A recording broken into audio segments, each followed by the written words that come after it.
माहिष्मती, एक ऐसा नाम जो आज सिर्फ फिल्मों की कहानियों में सुनाई देता है।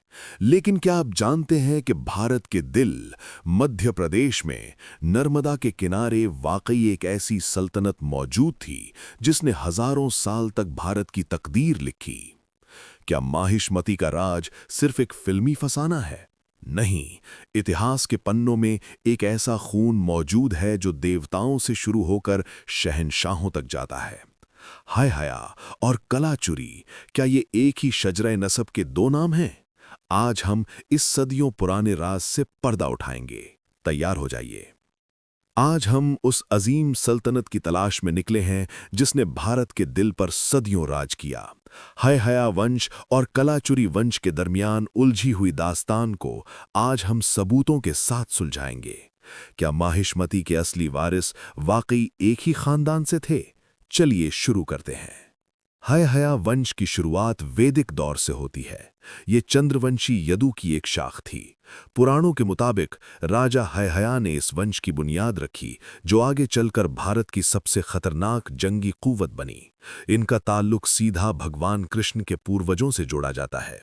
इस वंश का सबसे प्रतापी राजा कार्तवीर्य अर्जुना था, जिसे सहस्रबाहु कहा जाता था। उसने माहिष्मती को अपनी राजधानी बनाया और नर्मदा नदी के किनारे एक अजीम साम्राज्य खड़ा किया। कहा जाता है कि उसकी ताकत इतनी थी कि उसने लंकापति रावण तक को बंदी बना लिया था। लेकिन एक वक्त ऐसा आया जब परशुराम के साथ टकराव ने इस वंश की ताकत को हिलाकर रख दिया। माहिष्मती का दबदबा कम होने लगा और हाय हया लोग अलग अलग हिस्सों में बट गए। यहां से शुरू होता है वो खामोश दौर जहां हाय हया नाम इतिहास में धुंधला पड़ने लगा। सदियां बीतने के बाद 6th सेंचुरी एडी में एक नया नाम उभरा, कलाचुरी। इन्होंने दोबारा माहिष्मती पर कब्जा किया और वही अजमत वापस लाए जो कभी हाय हयाओं की थी। इनका पहला बड़ा राजा कृष्ण राजा था, जिसने सिल्वर कॉइन्स जारी किए और अपनी ताकत का लोहा मनवाया। सबसे दिलचस्प बात यह है कि कलाचुरी राजाओं ने अपने इंस्क्रिप्शंस में कभी ये नहीं कहा कि वो कोई नया खानदान है, बल्कि उन्होंने बड़े गर्व से खुद को सहस्रबाहु अर्जुना का वंशज बताया। ये एक बड़ा सबूत था कि ये वही पुराना खून था जो नए नाम से लौटा था। सवाल ये उठता है कि अगर ये हाय हया थे तो कलाचुरी नाम क्यों अपनाया? स्कॉलर्स मानते हैं कि ये शायद उनकी किसी खास जंगी महारत या किसी नए कबीले के साथ मिलाप का नतीजा था। ये नाम बदलाव दरअसल एक नया पॉलिटिकल ब्रांडिंग था जो वक्त की जरूरत थी। जब हम दोनों वंशों की शजरा नसब यानी फैमिली ट्री को मिलाते हैं तो सिमिलैरिटीज हैरान कर देती हैं। दोनों का मूल पुरुष यानी एंसेस्टर कार्तवीर्य अर्जुना है। दोनों की कुल देवी और कुल देवता एक है और दोनों का मरकज नर्मदा का इलाका ही रहा है। ये कोई इत्तेफाक नहीं हो सकता। कलाचुरी राजाओं ने हाय हया वंशी टाइटल का इस्तेमाल छत्तीसगढ़ और मध्य प्रदेश के इलाकों में सदियों तक किया। रतनपुर के कलाचुरी राजाओं ने तो 18th सेंचुरी तक खुद को हाय हया वंशी ही लिखा।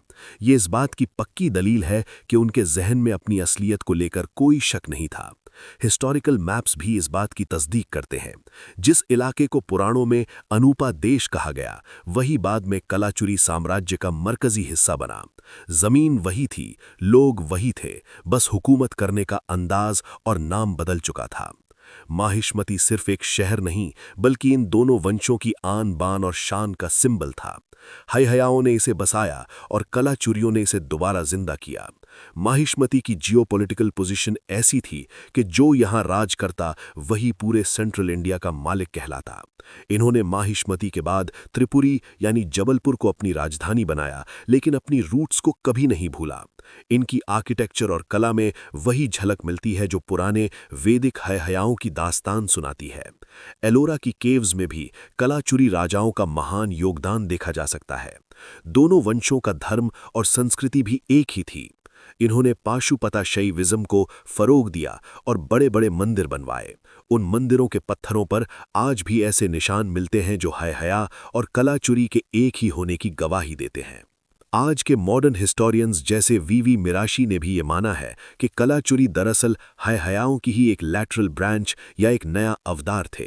जब पुराना हाय हया साम्राज्य बिखरा तो उन्हीं के वंशजों ने रीग्रुप किया और कलाचुरी नाम के झंडे के तले दोबारा मुत्तहिद हुए।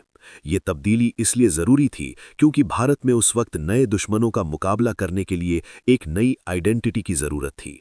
लेकिन उन्होंने अपने पूर्वजों को कभी नहीं त्यागा। उनकी शजराए नसब उनका सबसे बड़ा गर्व थी, जो उन्हें देवताओं से जोड़ती थी। इसलिए जब हम पूछते हैं कि क्या ये एक ही हैं, तो जवाब है बिल्कुल, ये एक ही दरिया की दो लहरें हैं। हाय हया वो बीज था जिससे कलाचुरी जैसा विशाल वृक्ष पैदा हुआ। माहिष्मती की असली शजराए नसब इन दोनों के मिलाप से ही मुकम्मल होती है। तो ये थी माहिष्मती के असली वारिसों की दास्तान। उम्मीद है कि अब आपको हाय हया और कलाचुरी के दरमियान का रिश्ता समझ आ गया होगा। अगर आपको ये तारीखी रिसर्च पसंद आई तो वीडियो को शेयर ज़रूरी करें। अगली बार मिलेंगे एक नए राज के साथ। तब तक के लिए अल्लाह हाफिज।